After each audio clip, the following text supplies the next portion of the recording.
And then I kept trying new ideas, most of which, ended up in my closet or in the trash bin. But until I was lucky enough in 1993 to have a big hit, which was called the Nerf Vortex Football. Okay. Yep. And that, in many ways, changed my life. So, like, how do you come up with an idea for the Vortex?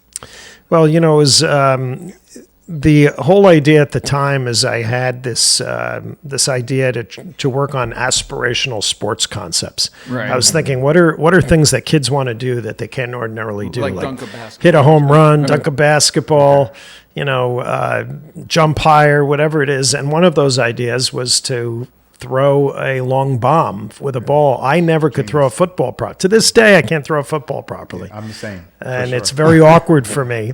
And I was working with another inventor, and we were playing with a whole bunch of ideas. And one day in my office, I had a prototype. We had this football, a Nerf football, and we had drilled a hole through the center. So it had a big hole, and we put a reed mechanism, like a playing card, something that like what kids would put in their bike tire.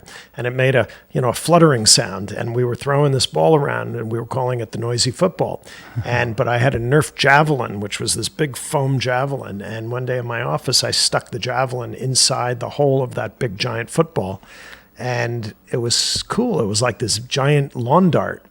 And we started throwing that around, and we realized, this is an idea. This is a product. And I had these neighbor kids who lived next door, and I would go out and throw it with them, and then we would, play with the size and the weight. Yeah. We kept making new prototypes, and eventually we had something that we thought was special.